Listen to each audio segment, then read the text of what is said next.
இந்த தாடி நேர்ல பாக்குறத விட போஸ்டர்ல கொஞ்சம் சுமாரா இருக்கான் இல்ல?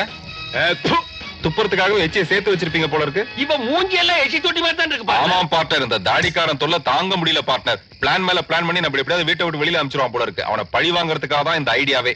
முருகனுக்கு அரோகரா முருகனுக்கு அரோகரான்னு பக்தி பலமா நடிக்கிறான் பார்ட்னர். இவனை தீ மிதிக்க வச்சு இவனுக்கு காலே இல்லாம பண்ணிடுறான். கரெக்ட். ஓட்டுறீங்க இங்கிலீஷ் பட போஸ்டா? இவனுக்கு மண்ட நிறைய டவுட் இருக்கு, கொஞ்சம் கிளியர் பண்ணுங்க பார்ட்னர். என்ன சார் கேட்டீங்க? இங்கிலீஷ் பட போஸ்டான்னு கேட்டேன். ஓ, இது உங்களுக்கு இங்கிலீஷ் படம் மாதிரி தெரியுதா? ஆமாங்க. அப்படியே திரும்புங்க சார். பாருங்க அம்மா சார், பேர் நல்லா பாருங்க சார்.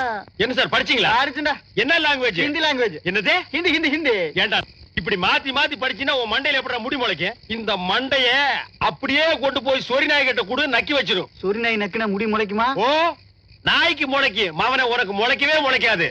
டேய் கண்ணா, நீ ரொம்ப அழகா இருக்கிற. நான் யாருக்குமே அட்வைஸ் பண்ணதில்ல, உனக்கு தான் பண்றேன். கேட்டு பொழைச்சுக்க. இது கார்த்திகை மாசம். இந்த மண்டையோட நடு ஊருக்குள்ள போகாத. இதுல ஒரு ஓட்டையும் போட்டு எண்ணெய் ஊத்தி திரியும் போட்டு நெய் விளக்கு ஏத்திடுவாளுங்க. போடா. இந்த மாதிரி மண்டையனுங்க உங்களுக்காக வந்து மாட்டானுங்க. பண்றது வாங்க, இது வரைக்கும் ஒரே ஒரு போஸ்டர் தான் ஒட்டிருக்கோம், இன்னும் ஊரு பூரா ஒட்டணும். என்னண்ணே, நம்ம ராமநாத ஐயா தீக்குண்டை இறங்குறாரு. ராமநாத ஐயா தம் பொண்ணுக்காக வேண்டிக்கிட்டு இருப்பாரியா.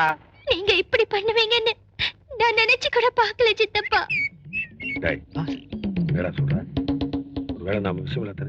தெரிஞ்சு போச்சு. நல்லா மாட்டிட்டீங்க. ஐ அம் அப்ரூவர். நான் அப்பவே சொன்னேன் வேண்டான்னு. கேட்டீங்களா? என் கையில பட்ட ஒரு சின்ன காயத்துக்காக நீங்க இப்படி முடிவு எடுக்கணுமா? நீங்க தான் வேண்டாம். நீங்க எனக்கு விளம்பரமே பிடிக்காதுன்னு எவ்வளவோ சொன்னீங்க. ஆனா நான் தான், அவர் அப்படிதான் சொல்லுவாரு. அந்த உத்தம திருவிளக்க ஊரே தெரிஞ்சுக்கணும்னு போஸ்ட் அடிச்சு ஒட்டணும். என்னது, போஸ்ட் அடிச்சு விட்டீங்களா? என்ன மன்னிச்சிருங்க சார். பிரியா மேல உங்களுக்கு எவ்வளவு பிரியம் இருந்தா அவங்க கையில இருந்த பெருங்காயம் ஆறுனதுக்காக நீங்க தீக்குண்டை இறங்குறதா வேண்டிட்டு இருப்பீங்க. நான் தீக்குண்டை இறங்குறேன். கன்ஃபார்மா நீங்க இறங்குறீங்க சார். உங்க தியாக திரு உள்ளத்துக்கு தீ மிதிக்கிறதெல்லாம் பூ மிதிக்கிற மாதிரி.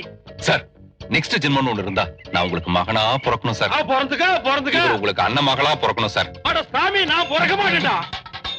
தீக்குண்டத்துல இறக்கி என்ன இப்படி பண்ணிட்டாருங்களே. ஐயோ ஐயோ.